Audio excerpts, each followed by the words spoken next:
right, guys, welcome to our second episode of Teachers Talk. Today, we're going to talk about technology in the special education classroom. Kind of talk about what that looks like from a teacher's point of view, maybe even from the child's point of view. So, stay tuned. So, we are back. We've got Miss Brianna Oakes with us today. How long have you been teaching, Miss Oakes? For 5.5 years. Okay, nice, nice. And how long have you been teaching special education? Also for 5.5 years. Okay, all right, awesome. So all of your experiences in special education. So I guess let's just dive right in. Let's talk about some technology. You either love it or you hate it. So do you prefer to use technology in your classroom or do you like just the old-fashioned teaching? Um, I'm very much of a mix. Okay. Our curriculum is actually based online, but I do print a lot of the worksheets and activities and different things like that out so that, my kiddos can really get that interaction. They can see it, but then they're also have it write it, because that tracking from technology back to Right. paper pencil is difficult. So they can really see what I'm asking them to do right in front of them. So I do teach, I guess I would say maybe a little bit on the old fashioned side, but I incorporate technology in that as well. And I think there's a Mm. lot to be said for that pencil paper. I mean, they've got to learn Mhm. those basics before they can really implement it into technology. That's just my opinion. Absolutely. And I think, well, I guess I need to ask, what age of kids do you have in your classroom? I have kindergarten through fifth grade, so 5 Okay. through 12. Okay. Okay. So that is really starting at the basics and building Mhm. up. So you're teaching all different levels of the curriculum. Oh, yeah. Wow, that's very interesting. Very interesting. Um, all right. So I guess our next question, what are some pros of technology in your classroom with students who have special needs? Um, well, we know that children these more today than when we were younger Yeah. are already very technological based. So they're used to that. They know how to work it very well. So I think that is a pro. When we do want to incorporate it, they learn it very quickly. Um, Yes. and also I have some students that are nonverbal or have more moderate to severe disabilities who need technology for communication purposes. So we have um, AAC devices that we use so that they can so they can communicate with us their wants, needs. They can answer questions. Just kind of be interactive with us and their peers. Right. Um, So those AAC devices, I think there have been some mixed opinions on those. I've heard some teachers say that that keeps them from talking. I've heard others say that that's a great model because it's in real time. They see the picture, say it's mhm. milk, and they don't have the words to say milk. That's modeling exactly what they're thinking at that time. And so it could, instead of, oh, it's saying it for them, that's modeling for them that could promote that communication. Oh, What are absolutely. your thoughts on that? I'm a big fan of alternate communication. Now, I do have some students that have more spontaneous speech, so they're able to talk. Okay. So we use I kind of my okay. Let me back up. My curriculum is leveled, so I have Okay. 3 levels, and I'm able to use that, base that on each student's needs. So when I'm doing work with them, especially like it'll associate pictures, but a lot of times my students with spontaneous speech will that does help kind of encourage them, I think, to speak a little bit more. Because I'll be Okay. like, okay, which we read a story. Who was the story about? Joe or Andrea, and she'll point to it, but then she'll say Joe. So she's answering in multiple ways. Now, Okay. but we do have those students that we know. I mean, we would always want them to, develop those verbal communication skills, but that's just not always reliable. Right. Some kids and some people are just not ever going to have that ability to talk. So we have to incorporate that for them. We have to have, whether it's just, the picture choices, whether it is technology based on an iPad, we have to give that to them regardless, and if Absolutely. they can become dependent on it, but I've not personally seen that in my experience yet. It's mainly been based off of need.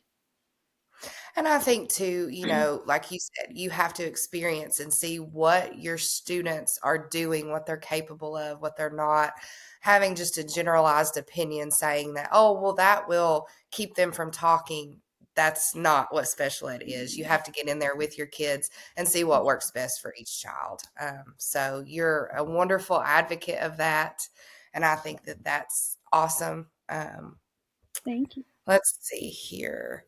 So, talked about communication opportunities like in comprehension for a story. That was a Mhm. great example of not just an AAC device, but if you're using, oh, the thought I'm Yep. saying, thinking verbal, but those pictures, those Mhm. different picture cards. I've been trying to ignore that the whole time. I understand. Crazy. He was right here the whole time. Anyway, so back to it, the data collection and check for understanding. I was trying to merge those together because you were talking about Mhm. comprehension. That's how you're checking for understanding and that they're listening. But your other data that you get to do every day, that's our favorite thing to do. Yeah, How do you keep up with data? Pencil, paper, or technology, or both? both. Okay. My benchmarks are on computer through my Okay. curriculum. I'm telling you, this curriculum, I love it. It really does help us out. Um, Good. and there's receptive and expressive opportunities for them when we come to benchmarks. So, it's very special ed oriented, very diversified. But when it comes to kind of some basic like IEP goal data collection, just kind of comprehension checks, a lot of times I'll just jot these down on a piece of paper, or like, I'll make a mixed page of letters. Like some of mine, are I just identifying uppercase, lowercase letters, and numbers 1 to 20, numbers 1 to 10. So I'll write those down and just kind of jot it down as we do it, and then I'll transfer it to a little bit more of an official data Right. sheet, um, or to progress reports, or what may it be, whatever we're working on. So I kind of incorporate both. The kids really Okay. seem to do well either way. I just try to do not more. You get to know your kids. Some kids I can only do one or two little things at one time, and some I can sit down and do five or six. So it really Right. just kind of depends, and then we have to take a break, and so I kind of shuffle through my kids that way. Okay. All right. And so the last question, what are some cons with technology in the classroom? Well, I do think that technology has become so prevalent at home, and then we're Right? incorporating it so much at school, whether it be necessary or not. It is necessary at school too, to an extent. Um, but I do think the kids are getting too much technology sometimes. Maybe that's Yes. my flag of personal opinion, but that does hinder their language skills, their speech skills, their attention skills. It's proven that technology impacts attention. So, and I do see that because, I can't compete with a YouTube video. I can't compete Absolutely. with a computer screen or a TV screen. So when there are those times specifically where it's just me trying to do something, sometimes it's harder to keep that attention. Absolutely. And I, in my classroom, even now with my Tuesday, Thursday group, if I turn that screen off, I mean, they're crying, they're screaming. They don't Mhm. know how to regulate to a screen being cut off. And so my current challenge is how do I incorporate technology into my teaching because there are so many amazing resources, but really, not cross that Mhm. boundary to where it is a babysitter or they're on it all the time or, okay, that's how they learn best. Let me just pop something on the screen. I don't know. I think at ages 3 and 4, just talking about pencil and paper basic, they need to learn eye contact if they can Mhm. tolerate it. I know that that's Yeah. something, that not all can tolerate, but just that social interaction that we've been lacking for so long, I feel like that's where we need to start but then I have so much technology that I want to use. So Mhm. that's my current battle at the moment. I don't know the answer. So if you have it, you can definitely let me know. Well, I've Um, had some students that definitely struggle to transition from technology to, a work activity. Um, right, I mean, obviously, routine's important. You know that. Trying to keep, if you do, my kids know we do work in the first thing, but right, we're going to work on our letter, then we're going to write our letter. Then we're going to go over our spelling words and then we're going to write them. It's kind of that routine, but mine are older, obviously, than 3 or 4. yes, So that's a little bit more difficult for you. But I have had some that struggle with that. I don't know. I know this kind of gets used a lot and we laugh about it because we always say the answer is a visual schedule. yes, But I have used that with some of my kids before and that's helped some,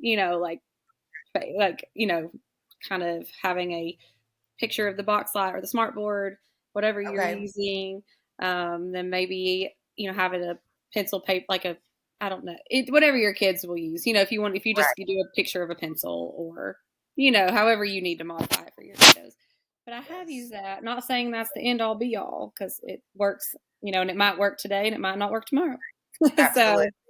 So, um, But that way, at least they know what to expect. They know yeah. what's coming next, Yes. which is huge. And we like to know what's coming next and Hmm. how our day is planned. So I think that's great. Well, I will let you go. I know you've got tons to do today, so thank you for taking time to talk with us. And I hope you enjoy the rest of your Christmas break. Yes, you too. Thank you for having me. Thank you. Bye. Bye. Bye.